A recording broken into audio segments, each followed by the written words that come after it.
Barry, what was the message to the team in the locker room following the game today?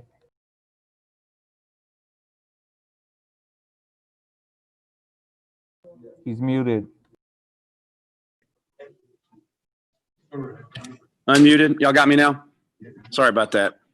I guess Kyle threw me into the wolves there and had me make me be the head coach, the offensive coordinator, and the communications muter. So,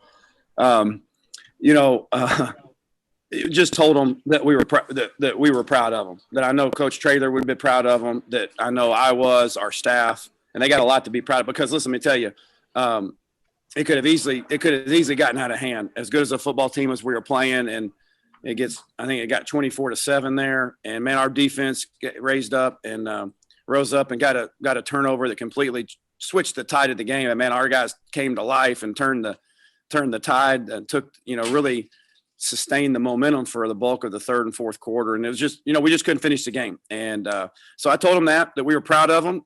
We did just enough in all three phases probably to lose the game. But we also did just enough in all three phases to be in the game. And so hats off to Louisiana and Coach Napier and his staff. They got a 10-1 football team, nationally ranked team, and there's a reason that they've won those games.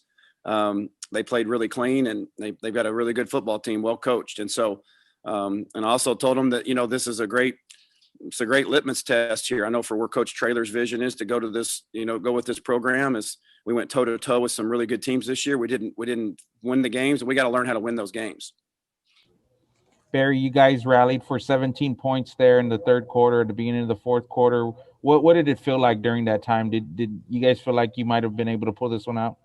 Oh yeah, I think we all sensed that. I think everybody probably in the stadium to a large degree sensed that the tide had turned, and our guys were playing with a lot of enthusiasm and energy, and man, it just came to life. And when those things happen, they're a lot of fun to be a part of. And really, to be honest with you, when we got the ball down there and it had to come away with the field goal, it kind of petered out the momentum a little bit. And that's kind of been the story a little bit all year for us offensively. We've gotten bogged down a few times and had to kick field goals and not touchdowns. And for us to take that next step, we've got to be able to finish those drives with touchdowns and not field goals.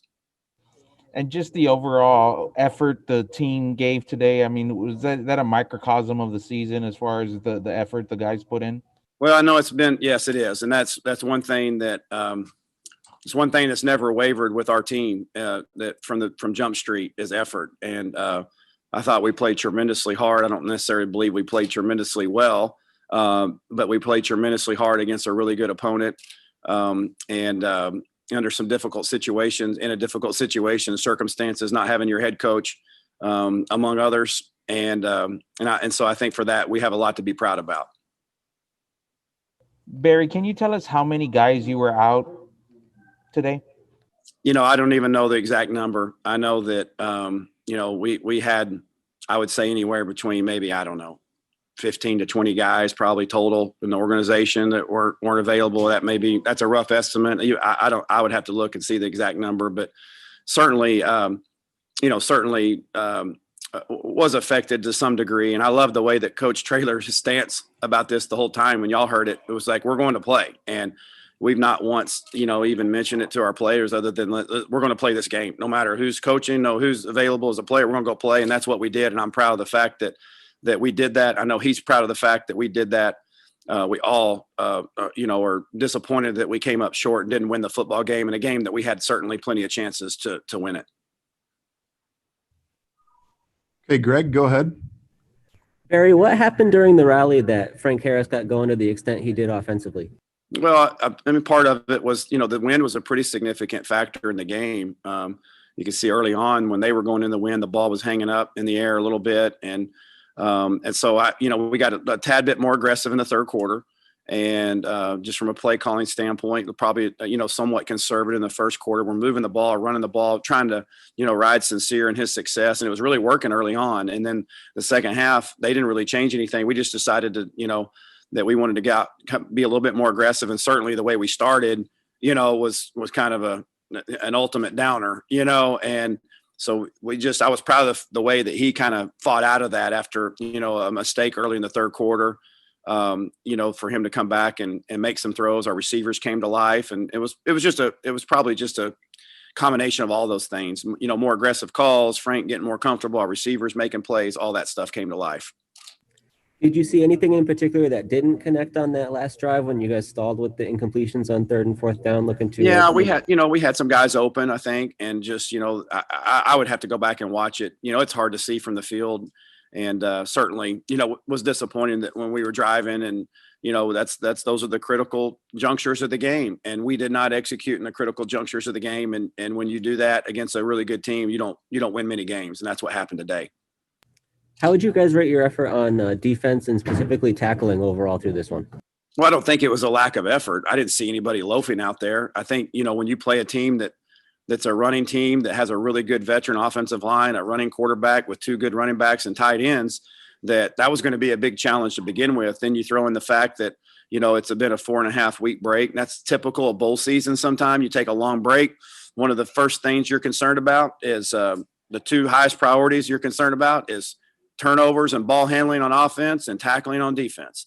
And, those 2 things today probably, were, I know offensively, I can certainly speak for that and say that those 2 things really, really affected the outcome of the game.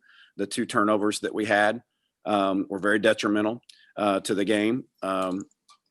And then obviously tackling, I don't know how many of that was missed tackling, the scheme base. I'm sure it's a mixture of things. It wasn't from a lack of effort, but I certainly you could see that we certainly didn't probably tackle as well as we had at certain times during the year. Now, did the layoff have a lot to do with that? I don't know. Sometimes you got to tip your cap to the opponent that you're playing. So it's probably a mixture of all those things. If you have questions for Coach Lunney, please use the raised hand tab on the participants feature. Go ahead, Steven.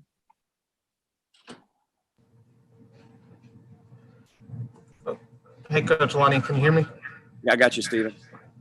All right. Was there a little bit more added motivation today with Coach Traylor watching from San Antonio to try and get this one for him? Yeah, I think so. I think you see a team that loves their head coach and respects him greatly and appreciates what he's brought to the table and the staff, And so there was a lot to play for today. And among those, that being at the top, there was several people that couldn't be with us, our head coach and other coaches. And so there, we had a lot of motivation to play well today. And, national TV, ranked opponent, first opportunity to win a bowl game, friends and family. I mean, listen, if you can't get ready to play a game like this, then something's wrong with you. But I certainly sensed during the course of the week, once we found out that Coach wasn't going to be with us, that the players certainly wanted to make him proud in the way they played. And the ultimate way would have been able to come out with a win. And so I think they were disappointed in that for sure. Okay, Greg, go ahead and wrap us up. Yeah, did you feel like Coach Traylor's absence ended up having an impact in this game, whether it was just how things operated or what difference did it make?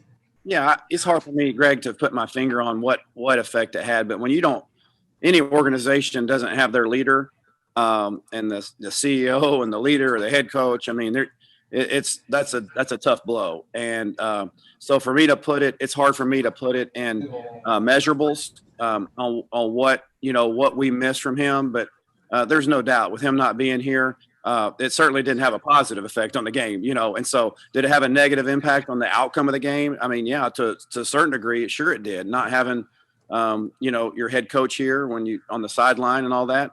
I will say, I think for, in that circumstance, I thought our coaches across the board stepped up, took up the slack the best they could, and our players really responded to that. And I think a large part of that was they wanted to make Jeff proud, among all those other motivations. And then lastly, even with the result being what it was, how significant was it to be competitive with a ranked team on this stage, and how can you carry this forward into next season? Well, we've done that all year long with, BYU and UAB, and, we've gone toe to toe. We just hadn't been able to finish the games. And so I think it's motivation. I certainly know that we'll be using that as motivation in the off season and next year is if we want to get to where, Louisiana is and some of those other programs to be nationally ranked and to be looked at one of those group of 5 programs, they've earned their way there. And so we've seen how close we are. We've seen that that's a realistic, goal for us to get to that point. And so hopefully we can use it as motivation to learn how to finish those games and win these games against these nationally ranked opponents.